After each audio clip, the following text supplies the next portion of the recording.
बहन जी के समर्थक कहते हैं कि आपने दलित वोट को बांटा है। दूसरी तरफ एक कमेंट था आकाश आनंद जी का, उन्होंने जब उनसे पूछा गया इलेक्शन के दौरान, उन्होंने आपके बारे में पूछा गया तो उन्होंने कहा कौन आज़ाद, ऐसे छोटे मोटे लोगों के लिए हमारे पास समय नहीं। आप इस बात को महसूस करके देखिए कि मेरे ऊपर मेरे संघर्ष को गाली देना कितना आसान है, मुझे बुरा भला कहना कितना आसान है, मुझे छोटा आदमी कहना कितना आसान है, लेकिन मेरा जीवन जीना कितना कठिन है।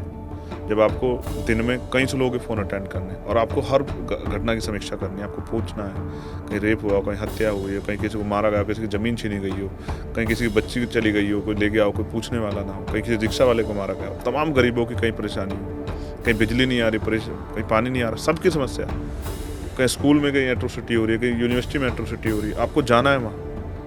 मैं भारत की राज्य में अकेला व्यक्ति हूँ जो इसने गोली खाई है आज के समय में, और जो जितना पूरे जीवन में आदमी नहीं जा पाता लोगों से मिलने, उससे ज़्यादा लोगों से के पास में घटनाओं में गया, हजारों में।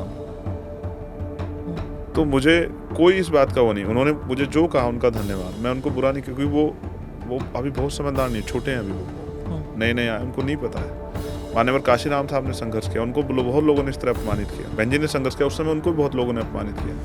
तो पार्टियों को ऐसा लगता था कि भाई चंद्रशेखर आज़ाद एक नए आदमी को क्यों खड़ा करना है, बीएसपी नामक जो दल है वो कमजोर हो रहा है। मैं जी वैसे नहीं हो रहा है, जैसे आपने कहा ना, जो कह रहे हैं कि भाई बीएसपी के लोग कह रहे हैं बांट रहे हैं। अच्छा, बांटना तब होता, मैं इस बार 2 सीटों पे लड़ा, 78 पे नहीं लड़ा, तो आपने 78 पे क्या कमाल दिखाया?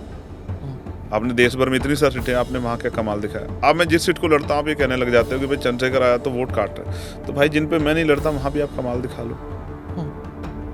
मैंने आपको नहीं रोका है, लेकिन आप जानबूझ के आप ये सोचते हो भाई इतना बड़ा कंट्री है, इतनी सीटें, आप ये सोचते सारी आप ही लड़ लोगे, तो आप हिम्मत दिखाओ ना। आपकी कितनी सीटों पे बीएसपी की जमानतें जब्त हुई, आप चेक करके देख लो। क्यों हुआ ऐसे?